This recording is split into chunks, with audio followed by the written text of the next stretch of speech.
Good morning class 6।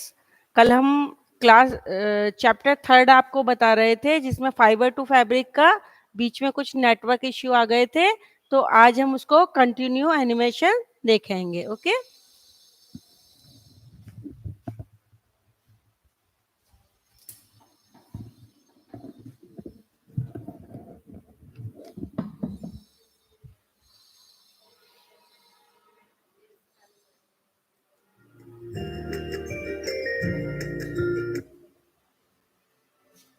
Activity 2. To make the weaving pattern from paper. Things needed. 3 sheets of stiff paper. Activity 3. Obtaining fibers from a fabric. Things needed. Cotton fabric. Method. Take a piece of cotton fabric. Look at it. It seems a continuous piece. Now, with the help of a magnifying glass, observe this piece. We observe that the fabric is not a continuous piece. It is made up of a number of threads interwoven with each other, as shown in figure. Now, find a loose thread or yarn at one of the edges and pull it out. If no loose yarns are visible, we can generally pull out a yarn with a pin or a needle. Place the piece of yarn on the table. Now, press one end of the yarn with our thumb. Scratch the other end of the yarn along its length with our nail. Observation. We observe that the yarn splits up into thin strands. These thin strands of thread are called fibers. So we conclude cotton plant, ginning, cotton fiber, spinning, cotton yarn, weaving, cotton fabric. Jute. Jute is a plant fiber obtained from the stem of the jute plant called patsum or path in Hindi. India and Bangladesh are the major producers of jute in the world. In our country, jute is cultivated in West Bengal, India's largest producer of jute, Assam and Bihar, in the low-lying areas around the rivers Ganga and Brahmaputra. Cultivation of jute. The jute plant requires the following conditions for its cultivation.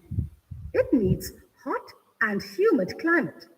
It requires high rainfall of about 200 centimeters during the growing period. It needs well-drained fertile soil like the alluvial soil. Its seeds are sown in March or April during the rainy season. The jute plant is 6 to 12 feet high. It bears yellow flowers. The plants are cut during the flowering stage.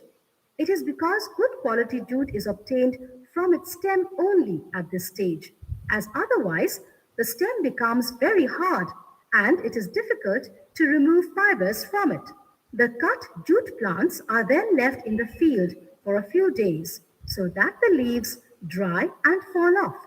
When dried, they are tied up in small bundles, soaked in stagnant pond water, and left there for about 20 days. In stagnant water, bacteria grow well, so the gummy matter that holds the jute fibers to the inner part of the stem is eaten away by the bacteria. This process is called wetting. It softens the tissues and allows the jute fibers to be separated from the stem. The jute fibers are separated from the retted jute stem by husks and pulled by hand manually. The fibers so obtained are dried in the sun and tied into small bundles. These jute fibers are eventually pressed into bales and transported to the mills.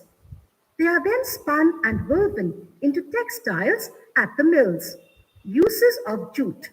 Jute yarn is used for making gunny bags or sacks and for wrapping packages.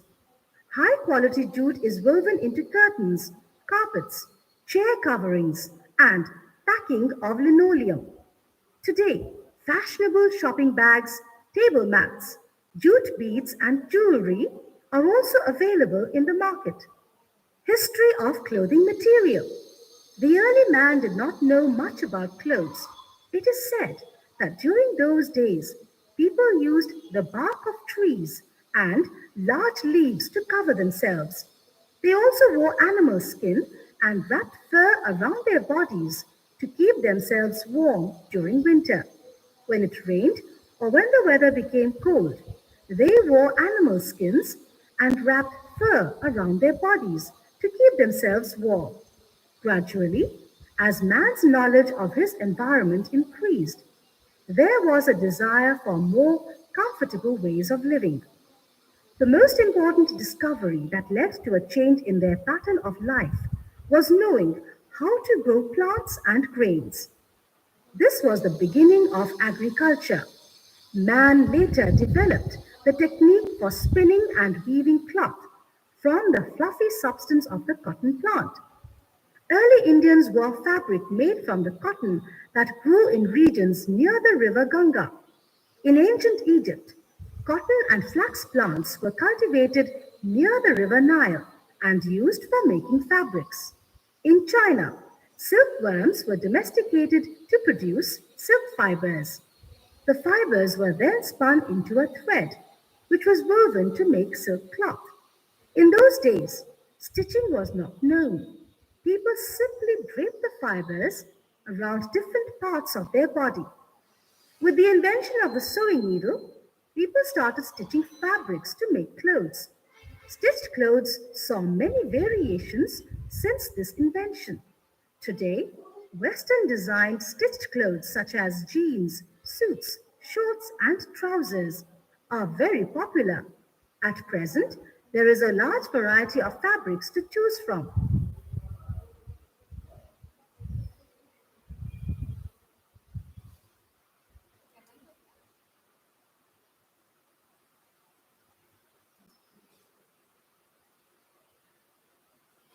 Fabric, material made by weaving threads.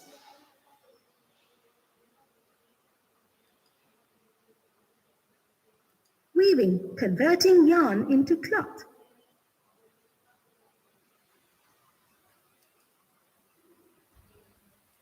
Ginning, separating cotton fibers from their seeds.